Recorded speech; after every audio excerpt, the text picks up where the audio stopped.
मेहर के सिलसिले में अगर लोग जो कहते हैं शादियां आसान होंगी, मेहर कम ही होना चाहिए, तो फिर मैं कहता हूँ तालियां दोनों हाथ से बजती हैं। ठीक है, मैं कहता हूँ मेहर आप बिल्कुल नॉर्मल रख लो। अकल मेहर जो है इमाम अबू हनीफा रहमतुल्लाह अलैह के यहाँ पर कम से कम मेहर की मिकदार 10 दिरहम है, जबकि दीगर अइम्मा के यहाँ पर और मुख्तलिफ अक़वाल आपको मिल जाएंगे। मैं सिर्फ अभी अहनाफ के यहाँ की बात कर रहा हूँ। तो कम से कम मेहर 10 दिरहम है। 10 दिरहम की कीमत इस वक्त में बहुत कम, आप अगर उसको कैलकुलेट करेंगे तो 10,000 11,000 इसके अराउंड में ही नजर आएगी। चांदी के ऊपर नीचे जाने से मामला क्लियर होता है। अब आप मैं कहता हूँ ठीक है मेहर बहुत कम कर लें, आप तो बहुत छोटा सा मेहर रख लें, बिल्कुल कम से कम मेहर जो है इतना ही मेहर रखें, मना नहीं कर रहे, लेकिन सवाल ये ताली दोनों हाथ से बजाइए। फिर आप जो है जिस तरह से एक लड़की मेहर को कम कर रही है, इसी तरह से जो है लड़के को भी चाहिए कि वो जो है ना शादी को बिल्कुल नॉर्मल कर दे। वो जो है ना 1000 बारातियों का बोझ ला करके जो है ना लड़की घर वालों के ऊपर न डाले। वो 2 लाख रुपए का दहेज मांग करके, दहेज मांगते थोड़ी नहीं खुशी से दे रहे हैं। अरे यार तुम्हारा दबाव पूरा पड़ा हुआ है, तुम्हारा बारात से जाने के बाद में तुम घर जब लौट जाते हो तुम्हारे मुंह फुले हुए होते हैं, तुम कहते हो हमारा इकराम नहीं किया, हमारी इज्जत नहीं की। एक बेचारा शादी के अंदर जो लड़की का भाई है, लड़की का वालिद है, वो कभी खाने वाले को देखता है, कभी टेबल को देखता है, बेचारा कभी स्टेज संभालता है, वो तुमसे मुसाफा नहीं कर रहा तो उसने हमसे मुसाफा नहीं किया, हमसे ये नहीं किया, तुम्हारे मुंह फुले हुए होते हैं। तो ये कहने का मतलब ये है कि तुमने जो एक ये थॉट बना रखी है ना, सोच बना रखी, इससे ऊपर आए थोड़ा सा।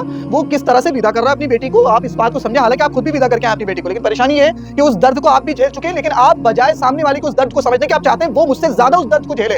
ये इंसानियत, आप मतलब आपकी इंसानियत किस जगह आ चुकी है। तो सवाल ये, आप भी आए 1000 बारातियों का उसके ऊपर बोझ ना डालें, दहेज का बोझ ना डालें उसके ऊपर, बिल्कुल सिर्फ 30-40 लोगों को, घर के मुअज़्ज़ज़ मेहमानों को लेकर के आए और मस्जिद के अंदर निकाह हो जाए। मेहर भी कम हो, मेहर बिल्कुल कम बनवाएं, फिर मेरे के ना बिल्कुल कम बनवा लें आप, लेकिन फिर शादी का खर्चा कम हो, बिल्कुल 40-50 हजार रुपए के अंदर दोनों चीजें, विदाई भी वलीमा भी, 10-12 आदमियों का वलीमा कर दें और हो जाएगा जी, सुन्नत है। क्यों भीड़ बुला रहे हैं आप इतनी। तो कहने का मतलब है फिर दोनों तरफ से सस्ता हो मामला। हम तो इस बात के कायल हैं भाई, इससे निकाह आसान होगा।